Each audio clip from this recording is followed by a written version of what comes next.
Hello, everyone, and welcome to the very special report. My name is Daria. I'm the community developer for The Division 2, and today with me, Yannick. How Hello. are you feeling today? I'm pretty excited.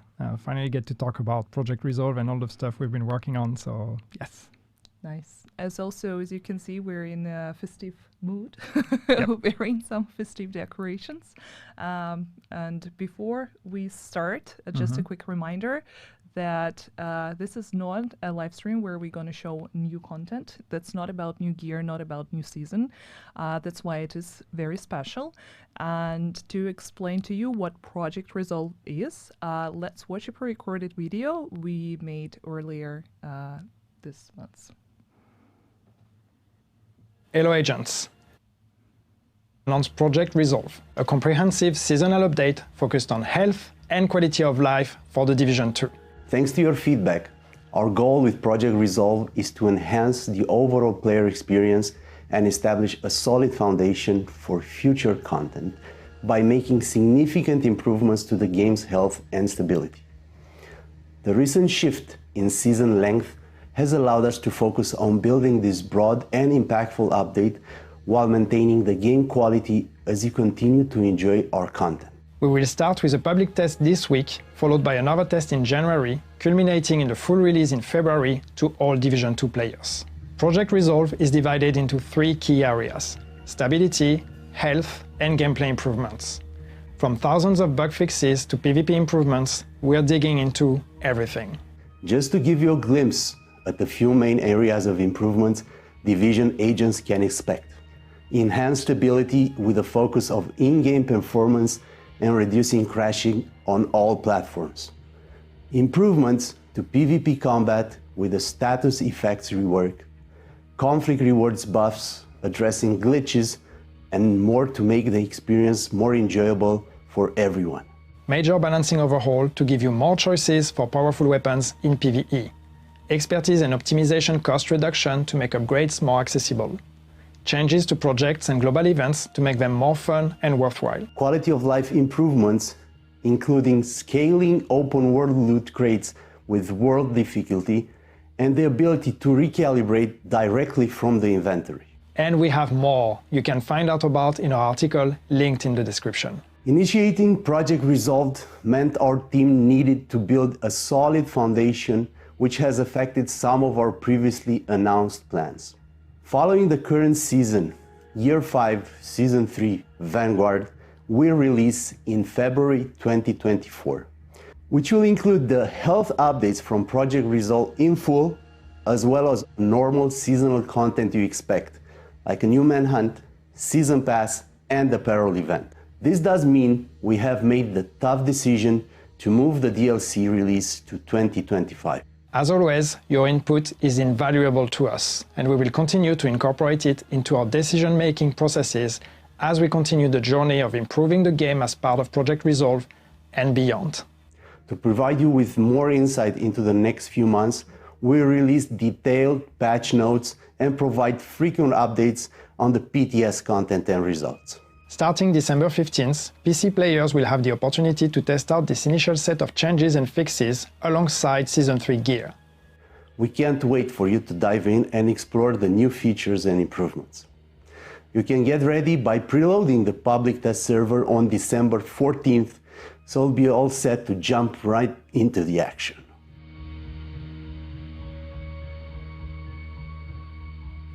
Thank you, Yannick, for in-depth explanation, and thank you, Radu, as well. So as you can see, Project Resolve is only possible because Massive and Bucharest Studio work together. And just spill the tea, give us all the details. Well, there's a lot to unpack here, but just, first, the context is just that. I mean, we all know the reality of what the day-to-day is in the game. We know that there are some challenges in terms of performances, in terms of stability, in terms of quality in general. This is feedback we've been receiving from all of you for some time, and that we see ourselves when we look at the game and when we play the game. So we've we've wanted for some time to make improvements, to really try to spend some time on quality and improving the game and fixing that. But this is only possible to make really significant improvements. We can only do that when we actually focus the entire team on this. And so that was the big decision we made when we started working on Project Resolve, was like, okay, let's put everything on hold, let's pause, and let's focus on improving the game. And it's not an easy decision, because of course we all want exciting new things, we all want the revamps, we all want the new DLC and all of that, but it's ultimately the most important thing first is to really work on the foundations and improve the game. So that was the main decision behind Project Resolve. And the first area of Project Resolve, and the real reason why this exists, is quality, it is improvement, it is stability, performances. And then on top of that, we looked at all the things gameplay-wise and experience-wise that we can do that we always hear feedback of, from the players, and we're always like, yeah, that would be great, we would love to do that, but we never really have time to put this in any update. So we thought, let's take that opportunity as we are focusing the entire team on this. Let's actually go and revisit some of the things that we've been wanting to do for a while, but have been on top of our wish list, and try to spend some time making those improvements as well. So of course, that's PvP was very high on top of the list, but not just. Also a lot of things in PvE, really trying to remove a lot of the frictions you have when you play the game on a day-to-day basis. So yeah, there's, as we said, there is a lot in Project Resolve, and from a lot of different angles. But overall, I really hope that this is going to allow players to, learn to re-enjoy the game, to forget about some of the small frustrations and the small frictions, and really just enjoy the video game as it is.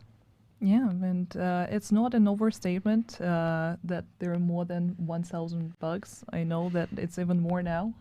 Yeah, almost 2,000, yeah. Almost 2,000 now. So yeah, it's a very big improvement and groundwork to lay for the future improvements. Yeah. And of course, we're going to go into all the details. Like this stream is what it's all about, to give you a glimpse at what Project Resolve is. Some things are still work in progress, and they're going to be available on PTS. And of course, there is always a possibility for them to be adjusted based on your feedback, as usual. So do not take this as the final version of what we're gonna release in February together with the rest of the season. It's just basically we want to share the general approach and the general ideas behind all those changes and how we want to approach them. But before that, I think it's important to also explain how the Project Resolve influenced the existing roadmap. And as you know, we shared the roadmap earlier this year, and because of the Project Resolve, there were a few shifts made here and there. So let's understand why. And yeah, so I mean, as I said, it's like for Project Resolve to be and to really be the full scope that we wanted it to be, we needed almost the entire team to really just work on that. We didn't want any distractions. We didn't want to have to discuss priorities, okay, Project Resolve or this other piece of content. So we decided to kind of freeze, in a way, our development on many things, which means, of course, that things we had planned earlier had to be moved later. But as you can see, our first focus has been Project Resolve, and this is going to be what comes out with the next title update, the next season. And then after that, we take the next year 6, and this is where we're going to be then releasing the other pieces that we had been working on. They are not finished, so as soon as Project Resolve is out, we're going to go back to working on the rest. But we had made some good progress on those already, so it's not as if we're starting from scratch. Of course, the big ones here being the revamp of the seasons, Seasons 2.0 that you will see here in Season 2, Year 6, Season 2. So this is, well, we're not here to go in details on that, but this is really rethinking the season approach in the Division 2. And then, of course, the story DLC that we had initially planned for Year 5. That needs to be moved all the way to Year 6. So we can really, once we are done with Project Resolve, really take all the work that's been done also with Resolve in terms of improvements, in terms of performance and all those things, and really work on that DLC with what's the best the game has to offer, so we can really bring it to the level of quality that will make us proud. Yeah, but as we mentioned, the Project Resolve is here to lay the solid groundwork for the future content and DLC specifically. So that's why it's very important to understand why the shift happened and why it is our utmost, focus and the utmost importance is the Project Resolve right now. And we're going to publish the roadmap on our website and on socials, so you can take a look at it later. No need to screenshot anything unless you want to. Feel free to screenshot. You will anyway. Yeah. And also another roadmap that we showed in the pre-recorded video is a roadmap dedicated specifically to the Project Resolve. And as you noticed, there are going to be 2 test phases. So first test phase, as Yannick and Radu explained in the video, is actually going to happen this week. Yep. The preload will be available on 14th. And from December 15th to 18th, you are welcome to try almost all the changes that are going to be a part of Project Resolve. As usual, since we're going to have 2 phases, not everything is going to be available right at the first phase. And please refer to the patch notes. We're going to publish those later this week. And as you can see, also the Year 5 Season 3 gear was moved to the second phase. It's because we want you to concentrate on the Project Resolve changes and improvements and balancing first and foremost. And then in January, we're gonna reconvince and collect all your feedback, make changes based on the feedback, and hopefully have a second successful test phase.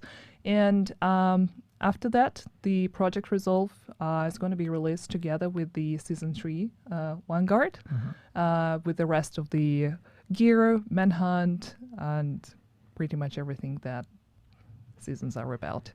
And of course, it's not going to be the end of it. We will continue monitoring your feedback. We will continue adding the improvements to the game.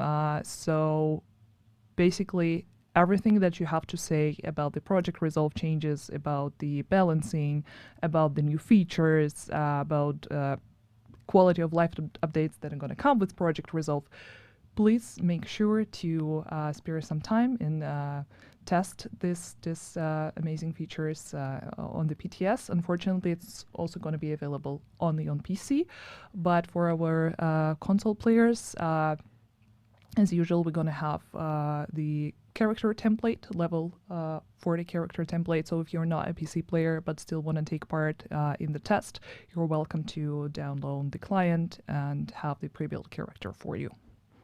Yep. And again, I think what's very important is to really state again that it's not just limited to Project Resolve. There are improvements that we have in mind that are going to come afterwards. There are things we're going to try in Project Resolve. You will see when we go through those changes. Some things that are more drastic than others. So we're going to be trying things, and maybe some of them I hope will be popular. Some might be less popular. So we will adapt afterwards. But it's really about, especially when we're thinking of like big topics like PvP. You will see there are some changes in here where I'm really curious and really excited to see what the reaction and the feedback will be. And in some cases, we're trying to be a bit bolder and see what kind of changes we can make. But this is the first package, and this is going to be an ongoing thing in Year 6 as well. Yeah. So as we mentioned, that's just a glimpse at what's coming, and then it's up to you to vote for the most popular changes. Press the button. Okay, but we talked a lot about what Project Resolve is, but let's get into details. And actually, we haven't even started with the. Yeah, there are a lot of There's cards. Oh my God, some of them I even have an extra. They actually unfold because it didn't fit on one card, and there's like I don't know how many of them. It's not even all of that. It's just look at that one. Oh, there's text behind. I shouldn't open it. There's text behind. It's not even the biggest one. If I lift it, look, there's text behind. I mean, I tried to be conscious and eco-friendly, so I did not print everything that we had. But then again, I have Yannick for that. He has everything memorized. He asked me not to say that specifically, but I know every detail of every single thing that every person in this team did. oops. No, I It's don't. probably. So I might make mistakes, but we'll be fine. Yeah, let's look at all the changes that we're gonna have and we're gonna discuss today. So main topics. I mean, it would just make sense to say that all the changes can be categorized under PvP and PvE specific changes, probably except for the expertise. That's why it's a separate line. But today we also just going to discuss status effects, conflict, dark zone, fixes to dark zone, balancing, global events, projects, quality of life update, game modes, new features, a lot of stuff.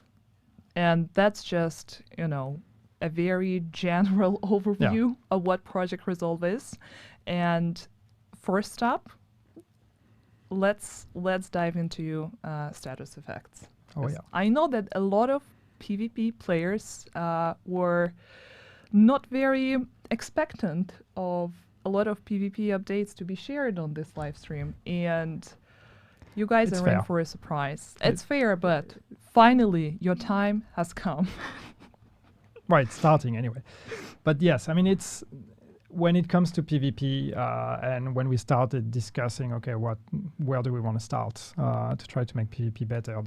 The main focus for us with Project Resolve in terms of PvP, it's at least the primary focus has been the PvP combat. It's been really trying to make encounters from player to player to feel better, to feel more balanced, and to allow to not it just be about whoever shoots first, but actually allow for counters and for opportunities to react and to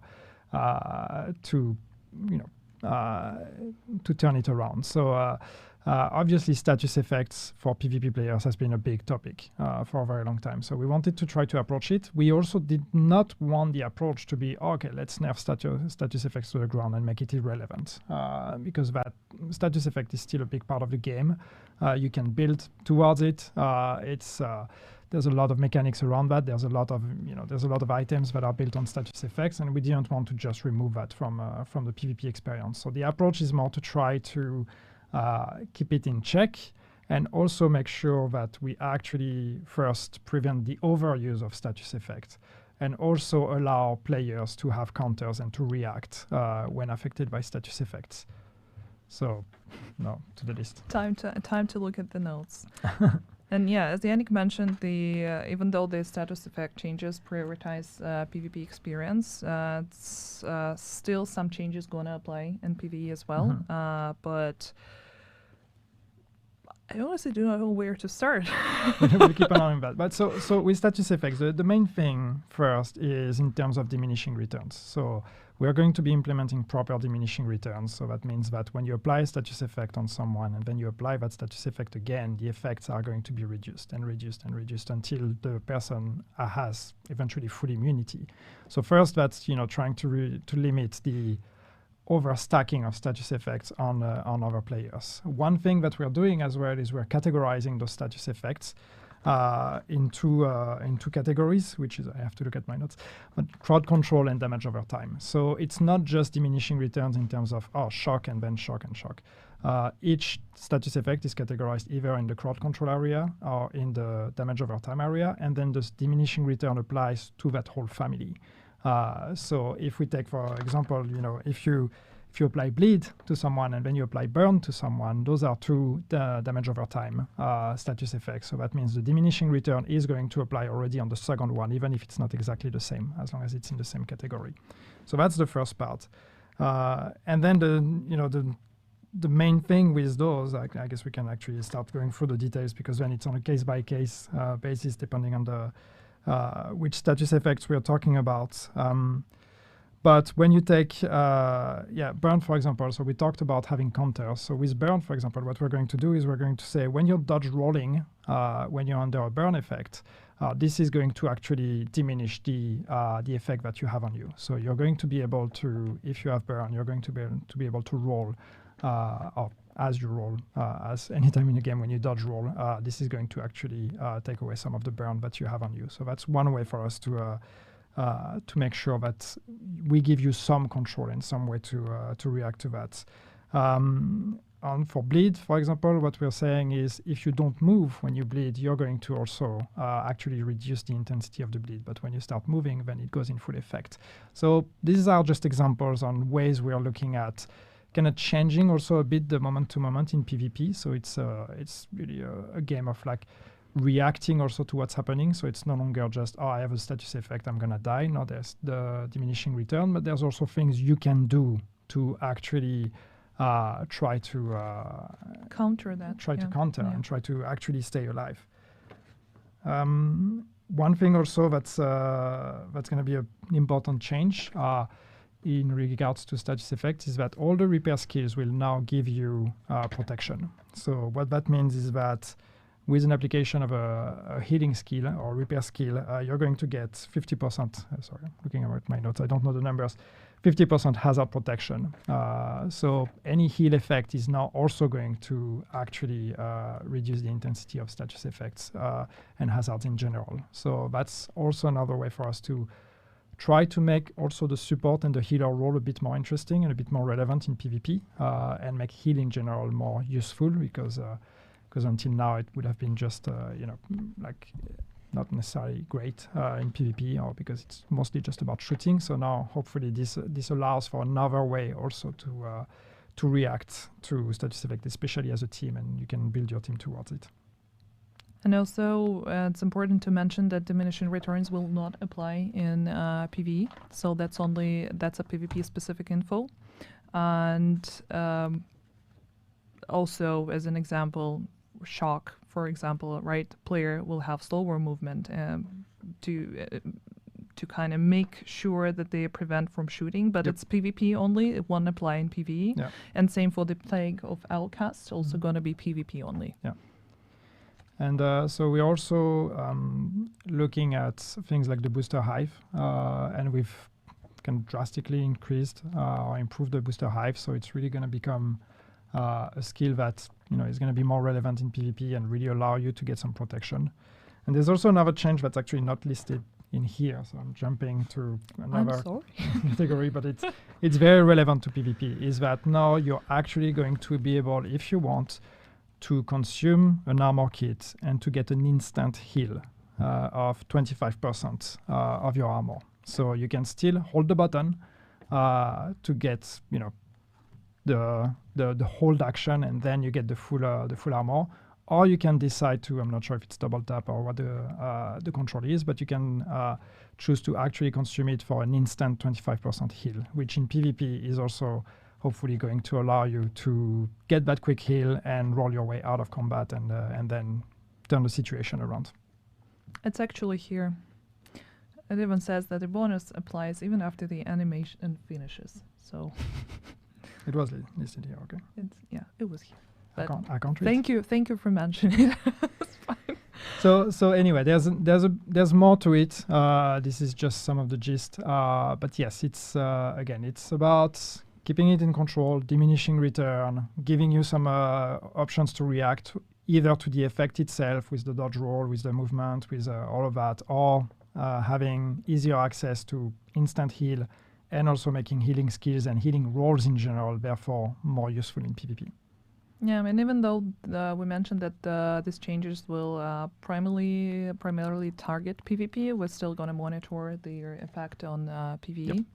And that's where your feedback comes in handy. But of course, it's just, a general glimpse at what the change is going to be about. We will publish the detailed patch notes with all the values and explanation of what the diminishing returns is, how they are applied to different skills, how they're going to work now. So you're going to have your hands on all that information very soon. And again, these are propositions. So especially PvP players, if you have a chance, please jump in on the PTS. Tell us how it feels, because there's a lot of moving pieces. So the best way to know if this actually works is just to crash test it on the PTS. Absolutely. And while we're on topic of PvP, there are also a few fixes. Not all of them, of course not, but just a few of them that I thought that a lot of people would be happy to hear about. So basically, to give you just a very general overview, the shield glitch has been fixed. Corner glitch. Yeah. Yeah, so I mean that's been plaguing us for a while, right? But the glitch that allowed people to use their shield to actually shoot through corners and through cover without being seen, we fixed it. We fixed several of them actually, because there's more than one issue here. Hopefully we fixed all of them. If not, please let us know. But yeah, hopefully this will be a thing of the past and no longer hiding behind cover and actually shooting through them. Yeah, and letter glitch as well was also targeted, and yeah, so whoever tried doing that, it's done. Your days are done. I'll try again on PTS. Tell us. Yeah, please do. You won't be punished for that, I promise. And also on the topic of other PvP changes. There were a few made in Conflict and Dark Zone. And let's start with Conflict.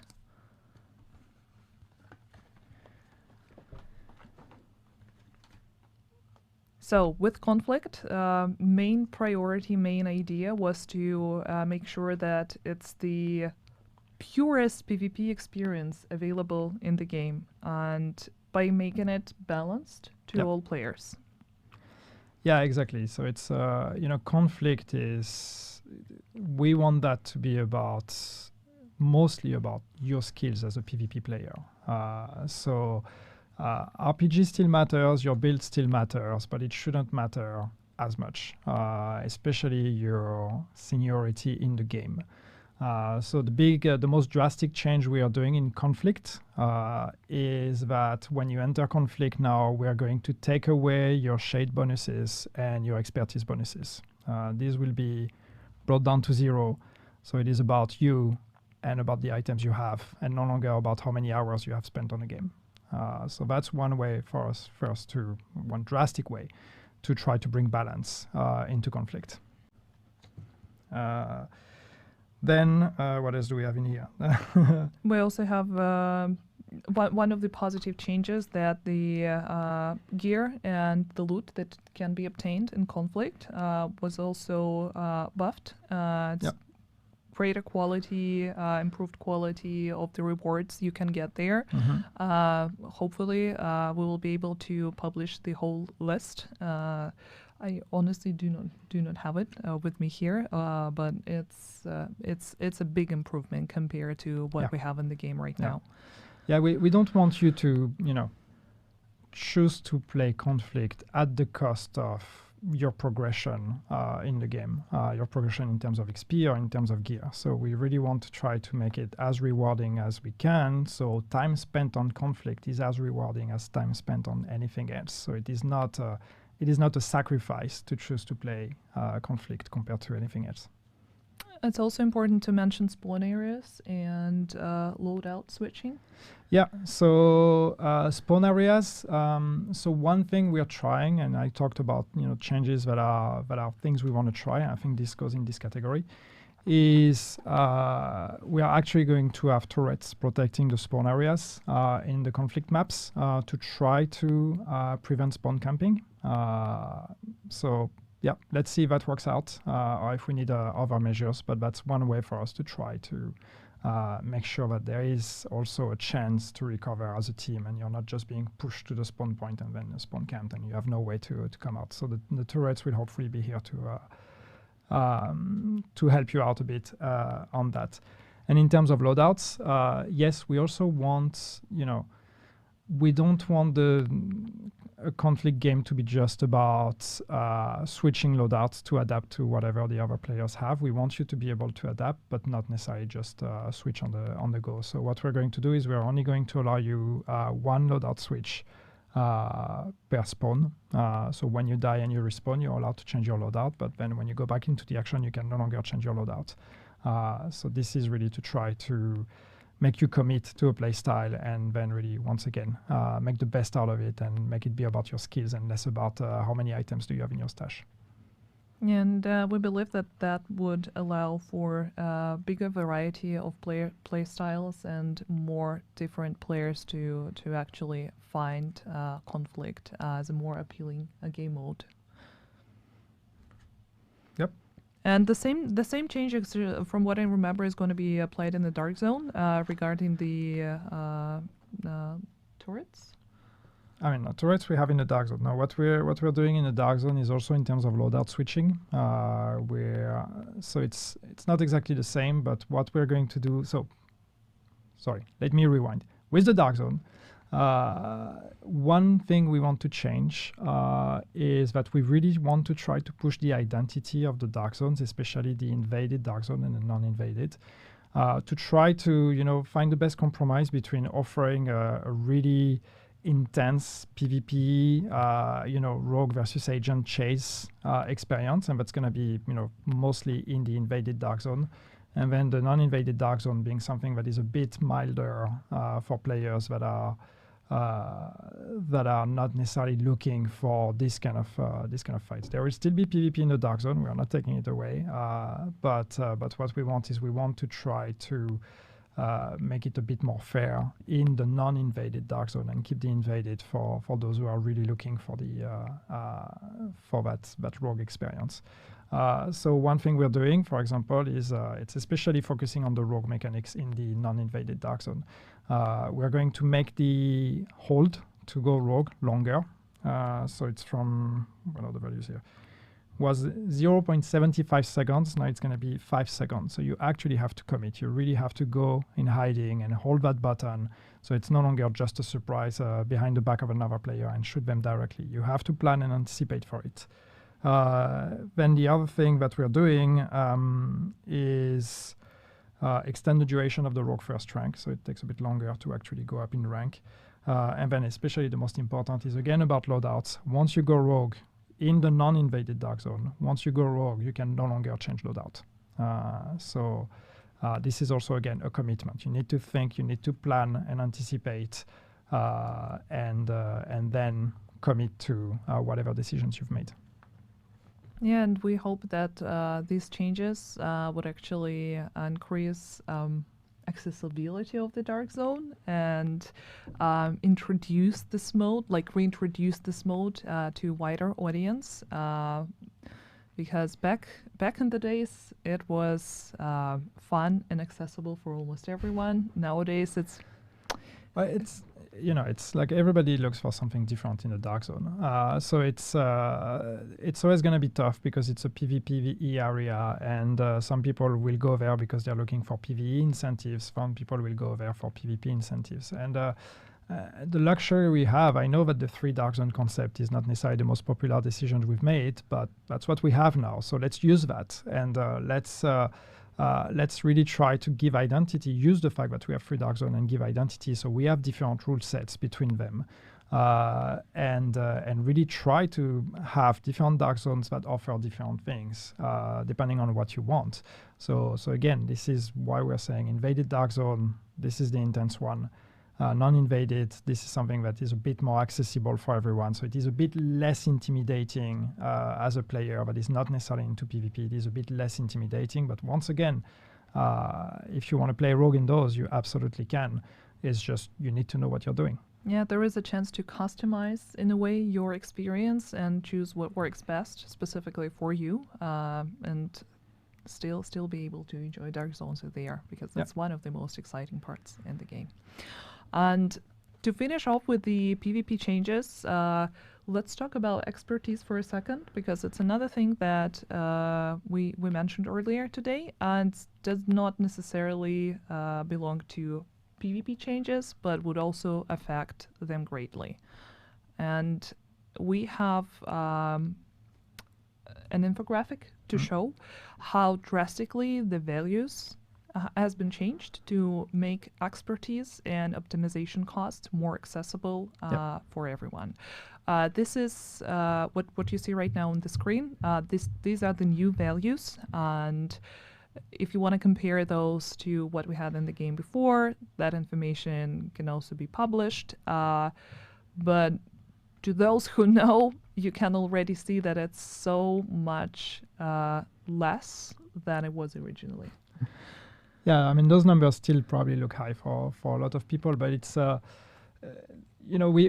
we just want it to be less of a grind. To be honest, grinding the expertise is maybe not the most fun part in the game, so we just want it to be a bit more accessible, and especially because we're taking it away in conflict, at least not in a dark zone, by the way.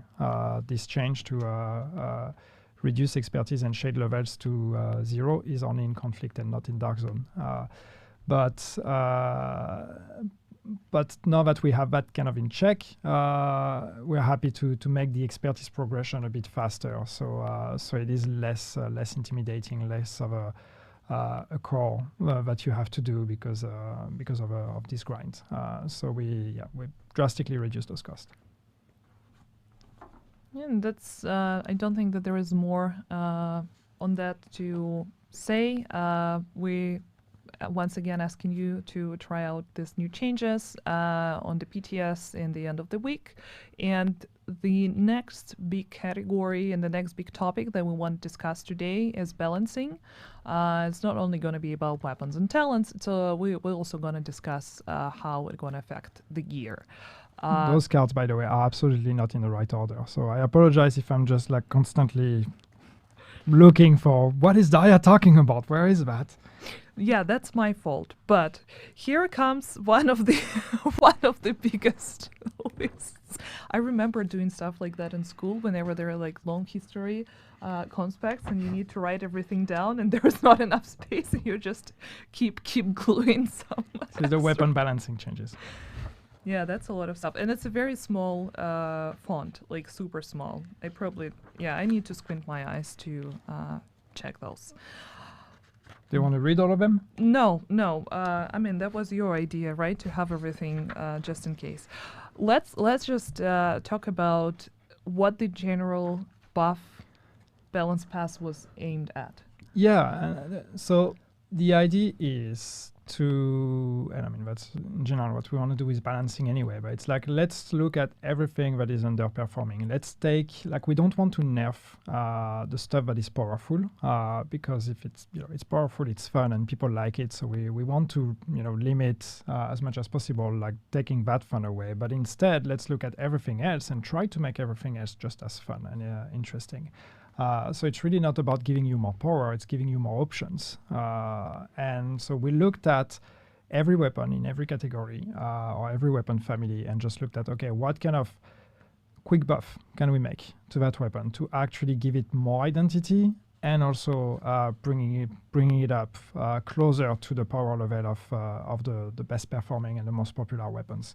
So that's why this is a long list, because it's, again, it goes through every single weapon, and we're not going to go through all of them, but it's in terms of weapon damage, in max size, in RPM, in all kind of changes depending on weapon, depending on which one it is. There are changes in here that are going to impact all of them. Assault rifles, LMGs, submachine guns, rifles, marksman rifles, pretty much everything. And I think the most important part is also that exotic weapons, third attribute, will now be reconfigurable. Yeah, that's something we've done more with the last exotics, and it was fairly popular. So yes, with Project Resolve, you're going to be able to recalibrate the third attribute of every exotic weapon in the game,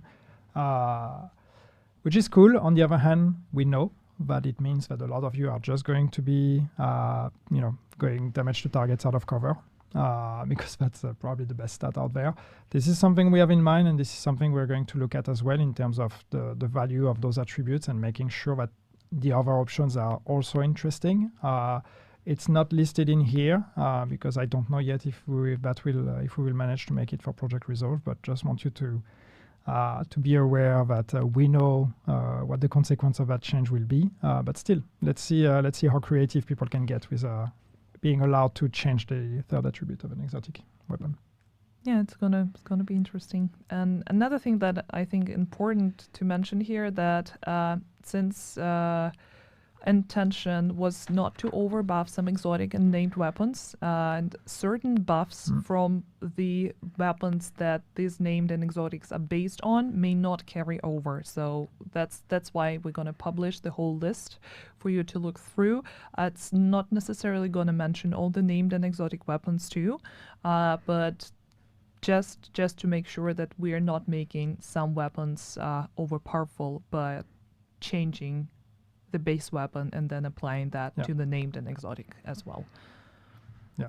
I mean, is there, if you want to read I was trying to see which ones stand out, but I'm just going to give you some random ones, right? But like F2000 replica and the shield splinterer in the process are going to get plus 50 RPM, plus 10 max size. That's one example. The military P416 and custom P416 Glory Days Eagle Bearer plus 50 RPM. In LMGs, Iron Lung actually getting a plus 10% weapon damage. Stunner LMG, Quiet Roar Blue Screen plus 20% weapon damage. What else do we have in here?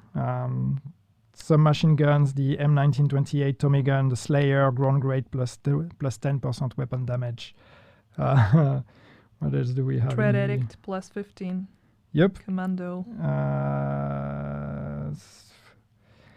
What else? MDR Battle Rifle replica plus 10% weapon damage plus 20 RPM. In MMR also Covert SRS A1, SRS A1 replica, Pinprick Mantis plus 30% weapon damage. So yeah, there's a lot, and again, some of them are smaller, some of them are bigger. So again, all of that will be on the PTS, and the full list will be published as well. So you can go through that, make your own mind, try them on the PTS, see if we went overboard with some of them. Maybe we'll see. That's what the PTS is for. But again, it's what taking the time to actually focus on improvements gives us. It's really doing a general pass on everything to really try to bring everything up. And weapons are not the only thing that underwent such a pass. There has also been a gear balancing pass as well. Mainly targets brand sets. But you want to talk about it? Sorry, I look eager. I'm like, yeah, that's cool.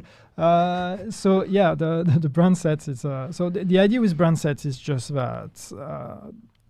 It feels like it's kind of rare to see people using 3 pieces because you have to sacrifice a gear set if you do that, or you have to sacrifice other things. And usually the 3 piece is not necessarily that interesting. So what we wanted to do with brand sets is really make sure that we reward the commitment to a brand set. So if you're going to use 2 pieces or 3 pieces of a brand set, like those bonuses should be worth it.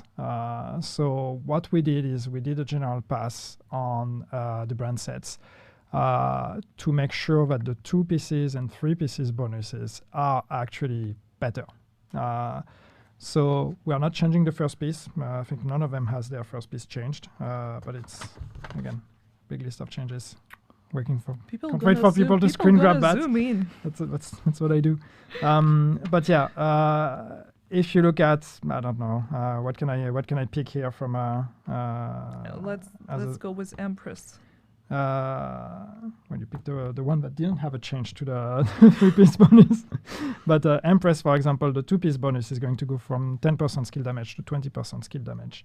If we take whatever do we have in here? Bellstone gonna get the 48% incoming repairs as a third. As a third, yeah.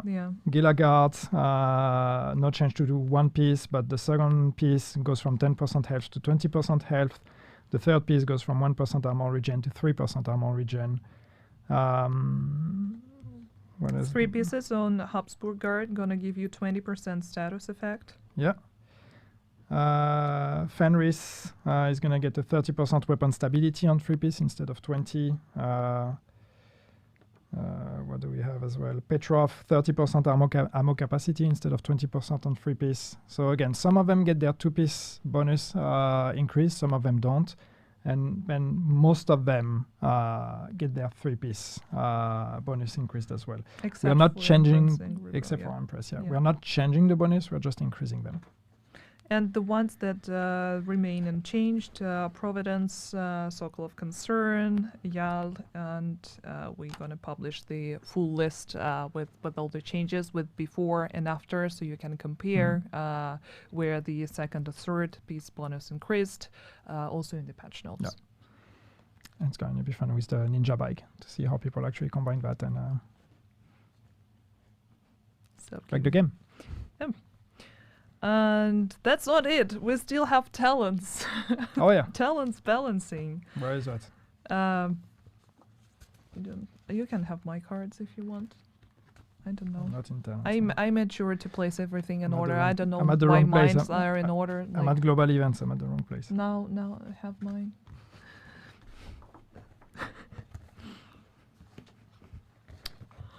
I stopped doing that. That's the last time I did it. Okay, let's talk about It's all going to talents. be on the patch notes anyway. So Yeah, it's true. It's true. But what if there are, I don't know, some secret codes or my you're going to see the note. Yannick, don't say that. my PC password isn't there? That could happen. It's not. IT security is a big priority here. That's true. Why Yes. you're looking at me. That's how I talk. Okay, so talents. I mean, same logic. Trying to look at the talents that are that are underperforming, making them better. There's also a PvP aspect to that. We want to make sure that some talents in PvP are either better or less. Less the way to go. So some of those changes are actually PvP only. Some of those changes are for everything. But for example. The Doctor Home, the proc condition is going to change from headshots to target killed. So it's less a skill test and more of a okay, shoot at them. The Actum Est, which is from the I'm just having Sentinel having brain fart. It's going to be 50% now in PvP only. 50% of the magazine is going to be filled with shocked ammo instead of 100%. What else do we have in here? Again, there's that very long list. Thunderstrike goes from 20% weapon damage to shocked enemies to 30% extra damage to shocked enemies. No, that's the other way around. From 30%, it goes to 20. It's a nerf. It's going to be in the patch notes, so It's going to be in the patch notes. don't need to write anything down. No. What else do we have? Big Game Hunter headshots would be plus 4% headshot damage instead of plus 2%. What else do we have? Intimidate is going to get 3 stacks per second, up to a max of 9. And instead of 1 stack to a max of 7. What else do we have in here? Unbreakable and perfect unbreakable, only in PvP. Yeah, Unbreakable is getting a small nerf from 50% to 40% armor repaired. PvP only, that change. Perfect goes from 55 to 50. So small tweaks for some of them, bigger for others. So yeah. Foundry Bulwark, also process refinery. Increase makeshift repairs. Gosh, this text. Sometimes it's hard to read the talents in our game. But it's going to... So increases makeshift repairs from 25% over 10 seconds to 35% over 10 seconds instead of 20 to 30.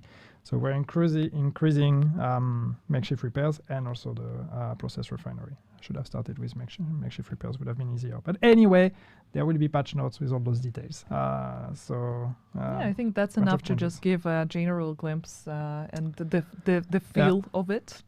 And also a change that is very important for PvP is the Technician's linked laser pointer is going to have its duration reduced from 20 seconds to 6 seconds.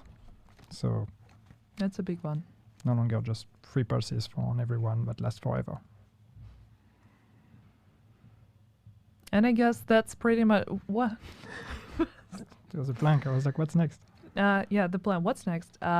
We still have a few topics to discuss. I just wanted to summarize everything and say that's pretty much it for the balancing. And thank you so much for giving us the reading comprehension class.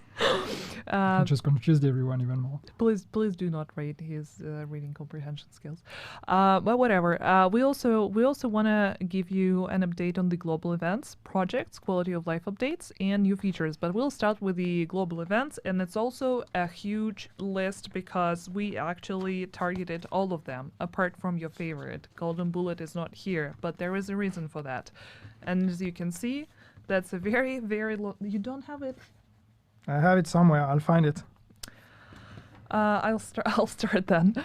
So the main idea behind it was to all the improvements for global events were aimed to make the rest global events, apart from the Golden Bullet, more fun and engaging, right? And basically what we wanted to do is to leverage the success of the Golden Bullet and try to apply it to the rest of the global events. So basically all of them underwent some changes here and there. There was also a huge list. Did you find yours? Good. Yeah, I found it was misleading because it's printed on both sides, so I thought I didn't have the whole thing. Yes, that's... I sound very critical. I'm not criticizing Daria's methods, by the way. I'm just... we haven't rehearsed this so much. So. Next time, I'm just going to print everything on A2 or A3 format and just, put it on the walls here. So I'm just old, can read. But I think we can also just give a glimpse of a few changes here and there. Like, for example, for Guardians, we wanted players to be more aggressive when engaging with angels and take more risks. That's why when killing an angel, in addition to restoring armor to full, 50% of total armor is going to be added to the bonus armor. Same thing for Guardians, increased damage buff from 30 to 50% because the previous damage felt a little bit underwhelming, so we just buffed it. Yep. Polarity switch. Let's see. Changed max stacks from 5 to 4 because it took too long to reach the full stacks, and we just decided to make it a bit easier. Also changed the damage bonus per stack from 20 to 25% to compensate for the less stacks. And killing an enemy with the right polarity will reload your weapon. Do you also want to? Yeah, and the thing with polarity switch is just that also it's no longer going to be on hitting an enemy, but if you hit an enemy of the wrong polarity, you're going to lose stacks. Now it's actually going to be on killing that enemy. So we're actually allowing you to make mistakes and realize that you're shooting the wrong enemy. And it's just when you kill them, if you actually are shooting the wrong one, then you're going to lose stacks. And as we said, if you kill the right ones, you get an auto reload. So the idea is just to really, with polarity switch at least, was just to really make it first more forgiving, more impactful in terms of bonus, and especially also less of a reload fest, where suddenly, when you're in the flow and you're hitting the right enemies, but then you need to reload because you're out of ammo, and then you were in mindset of like, okay, I'm yellow, I'm going to shoot yellow, you have to reload. Oh, wait, no, I'm blue, and so now it's going to reload automatically as long as you're playing it right. So it's really for us to really keep you in the flow of like having the right targets and playing the right colors. Yeah, there, Hollywood triple explosion range. Hollywood is easy, more explosions, bigger more explosions. Triple explosion damaged. Explosions generate signature ammo and grenades at your location. And that was one angle with Hollywood, was also that it should be the signature weapon global event. So we really want to make sure that when you use your signature weapon, or when you play with the modifier, we give you the tools to actually keep it running. So it should really be the one where you're playing as much as possible, almost all the time, with your signature weapon being out, because that's what it should be built for. It's all about spectacle and big destructions.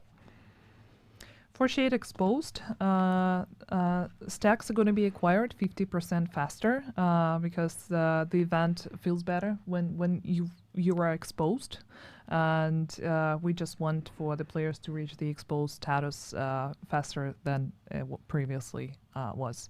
Also double pulse radius, because sometimes it used to miss the enemies, and now hopefully it's going to be more reliable.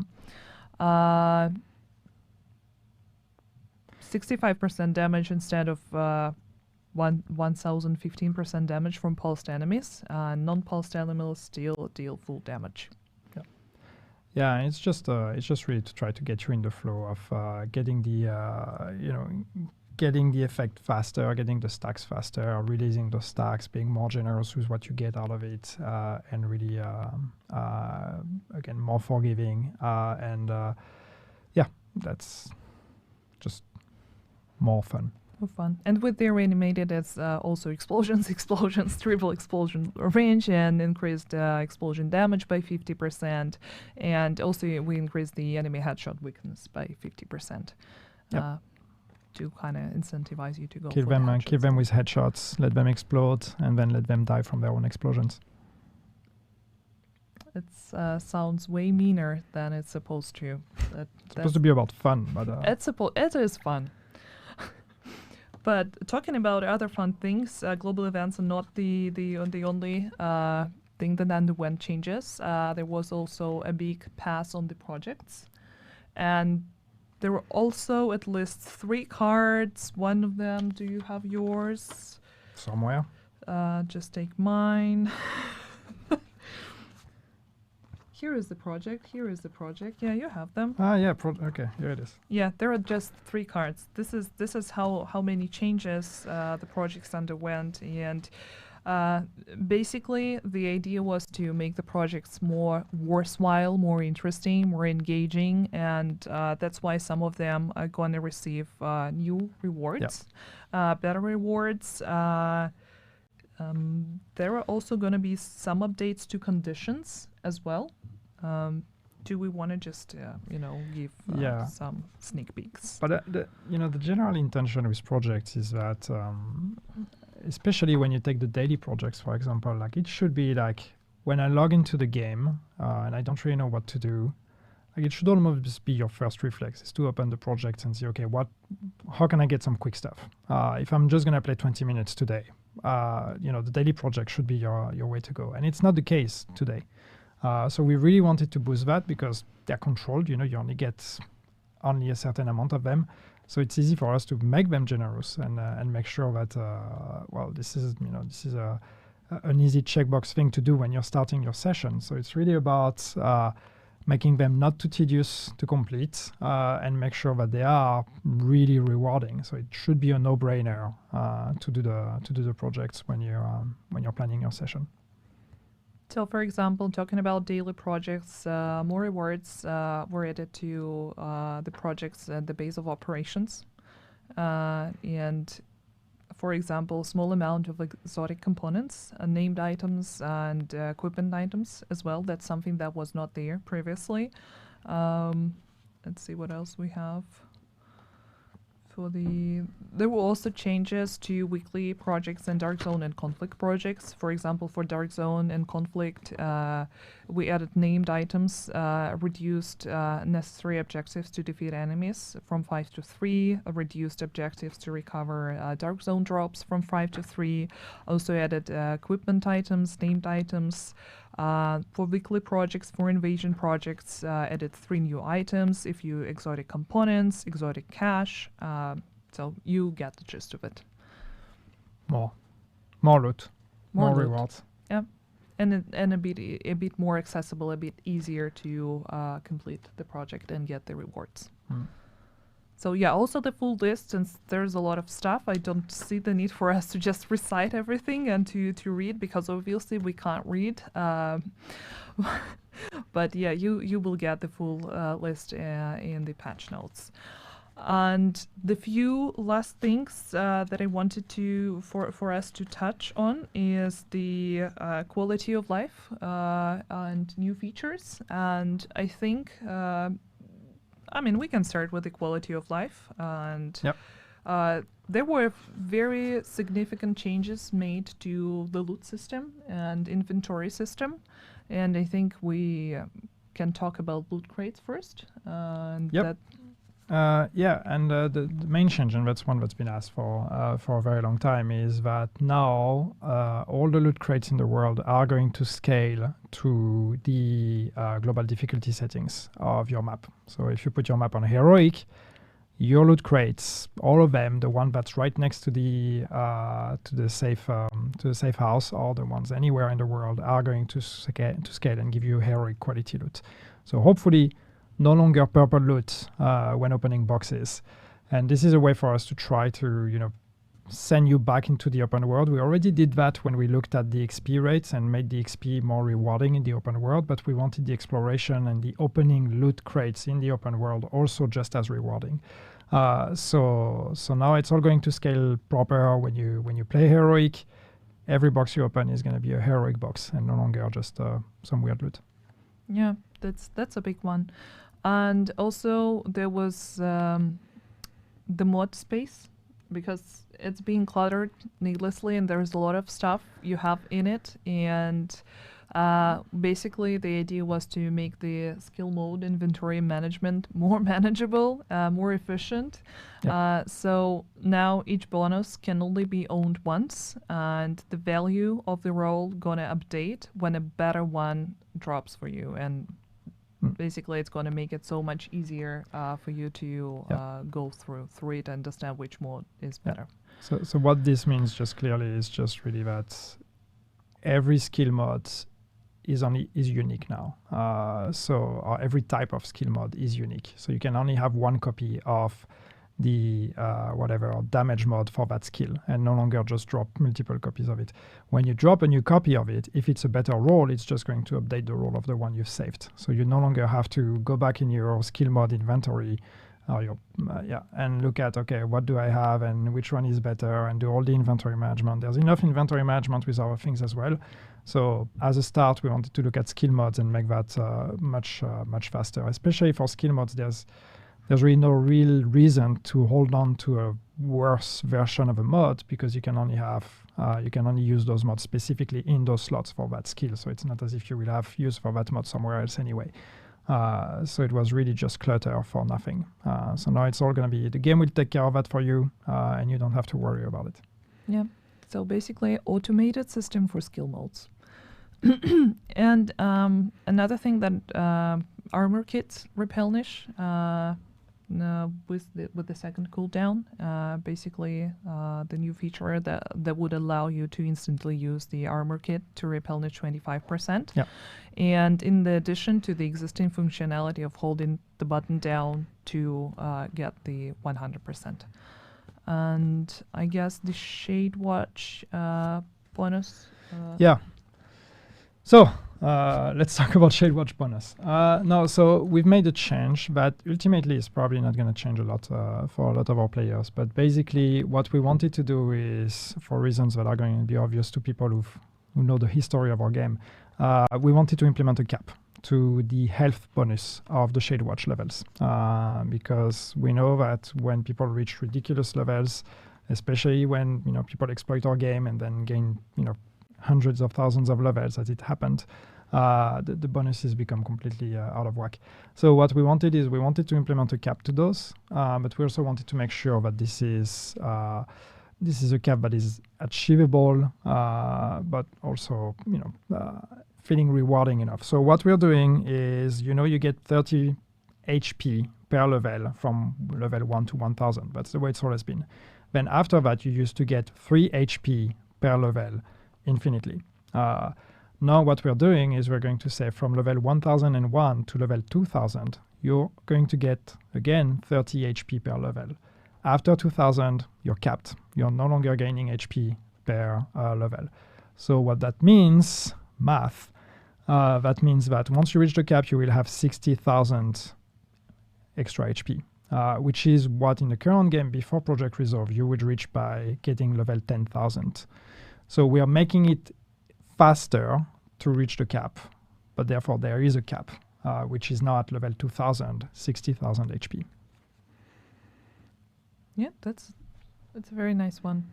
And a few other things that I mentioned, that there were changes made to the inventory system as well, and we already talked about the skills, but there is a very important one, completely new one, a new feature that is going to be called tinkering. It's actually going to be a new menu. And yeah, so the idea was to kind of makes sense of recalibration and optimization living together, because both those things they work together, but the way the game presents them is, it doesn't really make them or show them together. So what we wanted to do is we wanted to bring them together under one menu that is called tinkering. So it's still the same functionality. You will, from the tinkering menu, you will have the option to recalibrate a stat or to optimize a stat. So you go into tinkering, you look at an item, you look at your stats, and then for each stat you have the option: do you want to recalibrate or do you want to optimize? You can always still only recalibrate one stat, but then the other ones you can optimize. So that's the idea of tinkering. The big thing with the tinkering screen is that we're going to allow you to open that screen from anywhere in the world. So you no longer have to go back to your recal station to actually open recalibration and optimization. You will be able to do that on the fly during a main mission, in the world, during whatever. You will be able to actually do some recalibration and optimization. The idea being that if you drop a piece of loot and it's almost an upgrade compared to what you have, you can quickly equip it, upgrade it if you have the materials, so you directly take it on your build, and you can keep going. You no longer have to hold on to it and wait until you go back to the White House to remember, oh, I have that piece of loot and what did I want to do with it? So you're able to make a quick decision, and we're saving time, so you no longer have to go back to the White House constantly and come back. One big change that we're doing in part of that is the recalibration library is becoming just the library. That's the way it's called. It functions the same, but one thing that you should know is that now the library is also going to be the cap at which you can optimize a stat. So if you want to do optimization on a stat, you will only be able to optimize it up to whatever is stored on your library, which again allows us to have things make more sense together and make those two functionalities synergizing. But therefore, I'm going through the whole thing. I hope that's okay. It's fine. One thing we're going to do as that, and you might have seen that because there was a hint of it on the screen earlier. But therefore, we are going to reduce the cost of optimization across the board. We're halving it. So yes, you have the extra work of having to actually store the stats in your library before you can optimize to the highest levels. But therefore, the act of optimizing is going to be cheaper. It's going to be half the cost. So making optimization hopefully a bit more accessible to more players. Yeah, the optimization costs are going to be reduced greatly, and you can. Oh, thank you, Dory, for bringing it back. Yeah, these are expertise. I don't know that they have optimization on those. Yeah, they don't. It says optimization in the title, so that's why I said there's a tease, but the costs are actually the expertise ones. But that's pretty much it. But there are a few other things that are also going to be available in the PTS. For example, the ability to send an item to stash with getting a warming. What is warming? Warming. Global warming. Basically a warning about the stash being full. Sorry, it's the end of the day. And that's a lot of stuff we need to go through. And also an option to show the stash item count when approaching the specific item without the need to access it. So a lot of things that should help you optimize and spend less time going through your inventory. It's the same AR as you have on the backpack now. So as you approach the stash, you will see how many items. And as Daria said, it's all the small things that are hopefully making the experience a bit smoother. No, but I think those improvements overall, like combined together, they really provide a much fresh take on the inventory management and the inventory system. And I guess to a lot of people who just don't want to spend so much time, because we'll have work, we'll have families, we just want to come home, enjoy the game, and do not spend time sorting out the stuff that we got on the previous runs. That's going to help a lot. If you're like me, if you play and then you hold your loot and then you log out thinking, I'll deal with it later, and then you log back in and you forget to do your inventory management, and then you go into a mission and then you can't loot anymore. That's all of us. You're still going to have to do that, do your inventory management, but some steps are actually going to be at least a bit easier. And these, there's more things we have in mind and we want to do with inventory management. I don't want people to get the impression that this is our answer and everything is going to be fixed. No, these are improvements this is a step, and hopefully there will be more coming in the future as well. Yeah, absolutely. Because that's also a thing that we mentioned in the roadmap, that it's not like Project Resolve going to happen and nothing will come afterwards. It's going to be a few gradual steps towards the final goal, but we'll talk about it more in the future. And I guess the last thing that we want to mention, last but not least, it's the game modes. And there are just a few smaller things that wanted to outline. Like, first of all, optimization have been implemented to all the 3 game modes that we have in the game right now, Descent, Countdown, and Summit. And we believe that those changes would lead to enhanced stability and performance improvements overall. So please do let us know how it feels with all those improvements in the PTS. And Summit fans have a big announcement. The level 100 XP issue has been also solved. Why you're looking at me as if it was?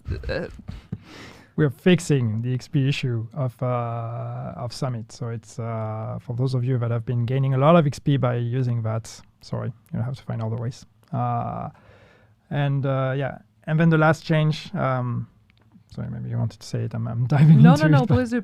It's the Descent, yeah. Yeah, so to Descent, there's one significant change we're making, and it's there's 2 changes we're making. But the first one is that we are going to introduce a talent rotation to Descent, because the main issue is just there's a lot of talents in Descent, and as we add more talents to the game and we add them to Descent, the pool gets more and more diluted, and it gets harder and harder to actually get the build you want, or to get the talents that are interesting.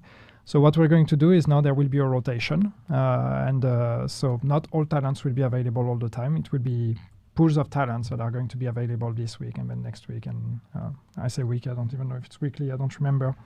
But there's going to be a regular rotation of the Descent talents. So hopefully that means curated talents. That means easier to, on specific rotations, get the builds you want. And also on other occasions, if the rotation is not what you usually play with, maybe discovering new play styles, but through a curated list of talents.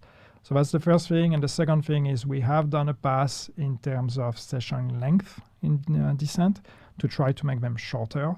So that means the time it takes to reach the Nemesis is going to be shorter overall. The time it takes to reach rewards in general in Descent is also going to be shorter. So we wanted to bring down the playtime a bit in Descent to not be that big of a time commitment when you go into Descent thinking, okay, I'm going to have to spend the next 2 hours here. So it should be faster now. And yeah, thank you so much for reciting all those changes. And now it's time for your favorite part. That's the Q&A session. And thank you so much, Polina, for providing us with collecting all the questions from the chat. I'm a little bit surprised to say that there are not a lot of them, but probably because I really hope that it's almost because we answered the majority of the questions introducing the changes and the fixes that are coming with Project Resolve. But there is going to be... Everybody is just too busy commenting on your beautiful hairdo. Yeah, it's nice. And you have a matching one because it's holiday season. By the way, if you do not know, there is a holiday event, Winter Project, right now available in the game. There is still time up until the January 9th. And there are a lot of new items you can grab through this project, apart from the items that we brought from previous years, including the Yulmust mask, because people were asking about it last year. So it is available in the game right now. The nice backpack, the new sweater, some new emotes, right, with the bell. So yeah, there is still time. But enough about Christmas. Let's talk about questions that you guys have, and let's start with the PvP. Will the issue with the cheaters be addressed in Project Resolve? Yeah, we're going to implement the line of code that says cheaters equal no. Cheaters is, cheating in general in the game is something that we always look at. And I know some people won't believe me, but we are always implementing improvements to our cheat detection, and we are banning cheaters on a daily basis. We're just not bragging about it because that's not the way we do. But that doesn't mean it's perfect. Yes, we know cheating is a thing. We are working on improvements, some for Project Resolve, some for later in terms of detection, in terms of how do we prevent cheating or how do we detect cheating when it's happening. We are also investigating on Cronus Max and see what we can do about it. No promise, but this is something we're looking at, and we are fully aware that we can do all the improvements in the world in PvP. If cheating and abusing the game is still a thing, then PvP is never going to be a good experience. So yes, we are committed to making those improvements and to trying to always make the situation better when it comes to cheating. But at least I don't want people to think that we're not doing anything, because that's not true.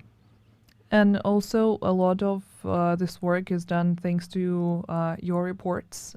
Whenever you encounter cheaters, and if you can grab a video where it's visible and easy to understand that this person is cheating, and you're submitting those to Ubisoft support. A lot of people tag us on social media. Unfortunately, that is not how we deal with cheaters. We have a specific team dedicated to identifying the cheating practices and sanctioning players. So please keep reporting them to Ubisoft support, and that is also another way to make the environment more enjoyable for everyone. And if you're cheating in a game, just don't be a dick. Go play something else. Beep.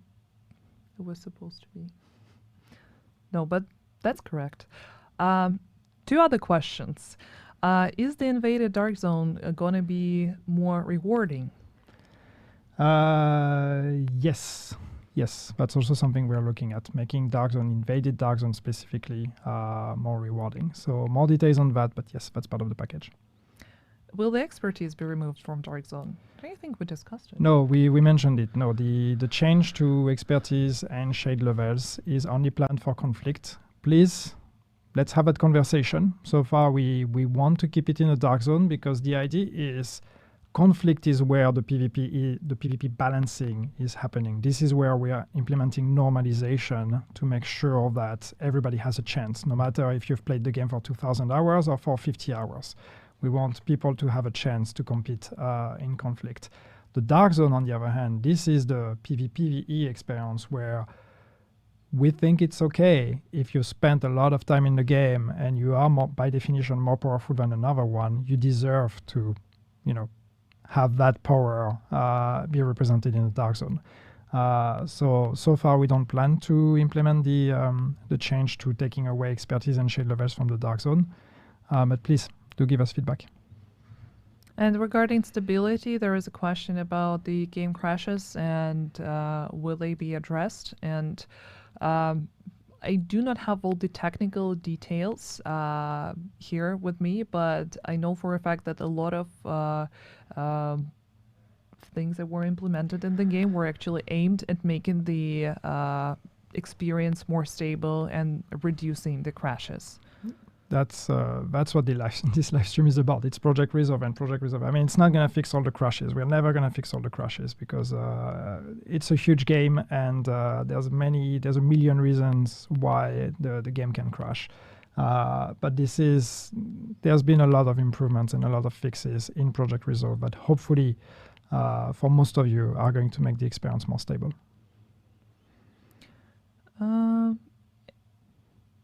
Will new skills be introduced? It's not the plan that we have right now. It's not the plan right now. Right now we're focusing really on on gear, on items, on weapons, and also looking at everything we have in the game already and improving that and making sure everything belongs into the gear game and everything is relevant and you have as many options as you want. And then, in the future, if we want to explore new skills, maybe. But right now, this is not a priority for us. There's a lot of skills already, so let's make sure they're all equally as fun and as rewarding and as powerful before we start adding new ones.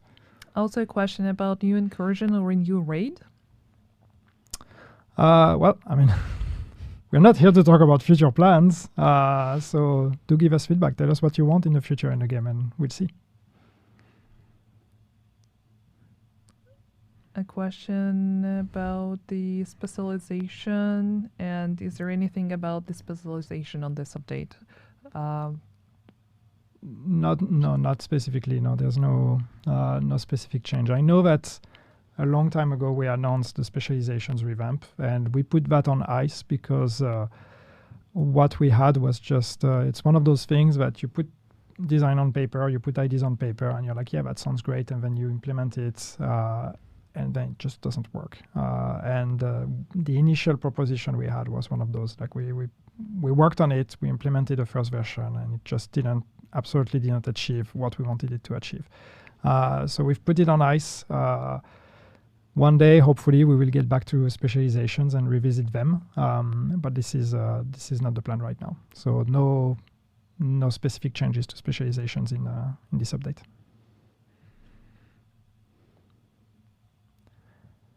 Will there be a next-gen update? A next-gen update, not at the moment, also not the plan. And the last question that I wanted to keep for the very end, since, as I mentioned, there are not a lot of questions. What is the release date of the Project Resolve? So the release date right now is planned for February. That's not the date. It's just a month, and I guess we will be able to give you the final date quite soon. But before that, we need to go through 2 PTS phases first, and also depending on the amount of feedback, that would give us the release date. But right now, it's planned to be released together with the Season 3 Vanguard, and the targeted month is February. So I hope that answers your question. And yeah, once again, the roadmap is going to be published on our social media, website, same for the VOD of this Twitch stream. So if you have any other questions, just let us know on socials. We will be happy to address them. There's one question actually I see here, but which one? That I can answer. Will we be able to dismantle items directly into expertise? Actually, the tinkering menu that we talked about will include the expertise menu as well. So what that means is that from the world, you will be able to open the expertise and you will be able to dismantle into expertise directly without having to go back to the base of operations. So yes, you cannot do that directly from an item, but you will be able to open your expertise screen from anywhere in the world. See, this whole relationship is based on complete distrust in each other's abilities. Like, I do not trust Yannick to have his cards in correct order, and he doesn't trust me to look through all the questions. Reading over your shoulders, to be like, Daria, you missed one. But thank you for mentioning it. And yeah, that's it. We do not have any other questions, at least not what was collected from the chat. But I think we talked pretty much about everything, and the rest of your questions, if there are anything, we will be happy to answer those after the PTS. Yeah. And again, this is the high level, right? There's a lot of details that we may have missed that have not been listed here. Some of them will not be on the PTS just yet. There are changes that are still coming in, but maybe not on this phase, on later phases. Some of the stuff we talked about might not be on this PTS, but it will come later. So this is an organic process. And again, there is more to Project Resolve than just what we listed here. But these were the main changes we wanted to highlight. Yeah, just a glimpse at what's coming, and more information is going to be available soon. Do not forget about the PTS preload on 14th, and then the PTS is available from 15th to 18th of December. That's the first phase. The second one is going to be in January, and of course we're going to update you about all the dates and timing when it's closer to the date. And before we go, we actually want to thank you for sticking with us through a very special report where we didn't show anything no new gear, no new features apart from what we discussed regarding Project Resolve. Thank you so much for being here, for having trust in the team, and we're going to continue relying on your feedback in the future, and we're going to be waiting for you on the PTS. Thank you so much. Give us feedback. Hello agents. Today we're happy to announce Project Resolve, a comprehensive seasonal update focused on health and quality of life for The Division 2. Thanks to your feedback, our goal with Project Resolve is to enhance the overall player experience and establish a solid foundation for future content by making significant improvements to the game's health and stability. The recent shift in season length has allowed us to focus on building this broad and impactful update while maintaining the game quality as you continue to enjoy our content. We will start with a public test this week, followed by another test in January, culminating in the full release in February to all Division 2 players. Project Resolve is divided into 3 key areas: stability, health, and gameplay improvements. From thousands of bug fixes to PvP improvements, we're digging into everything. Just to give you a glimpse at the few main areas of improvements Division agents can expect: enhanced stability with a focus of in-game performance and reducing crashing on all platforms.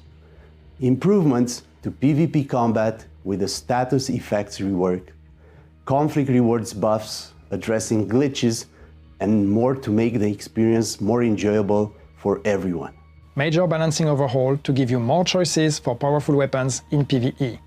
Expertise and optimization cost reduction to make upgrades more accessible. Changes to projects and global events to make them more fun and worthwhile. Quality of life improvements, including scaling open world loot crates with world difficulty and the ability to recalibrate directly from the inventory. And we have more you can find out about in our article linked in the description. Initiating Project Resolve meant our team needed to build a solid foundation, which has affected some of our previously announced plans. Following the current season, Year 5, Season 3, Vanguard, will release in February 2024, which will include the health updates from Project Resolve in full, as well as normal seasonal content you expect, like a new Manhunt, Season Pass, and apparel event. This does mean we have made the tough decision to move the DLC release to 2025. As always, your input is invaluable to us, and we will continue to incorporate it into our decision-making processes as we continue the journey of improving the game as part of Project Resolve and beyond. To provide you with more insight into the next few months, we'll release detailed patch notes and provide frequent updates on the PTS content and results. Starting December 15th, PC players will have the opportunity to test out this initial set of changes and fixes alongside Season 3 gear. We can't wait for you to dive in and explore the new features and improvements. You can get ready by preloading the public test server on December 14th, so you'll be all set to jump right into the action.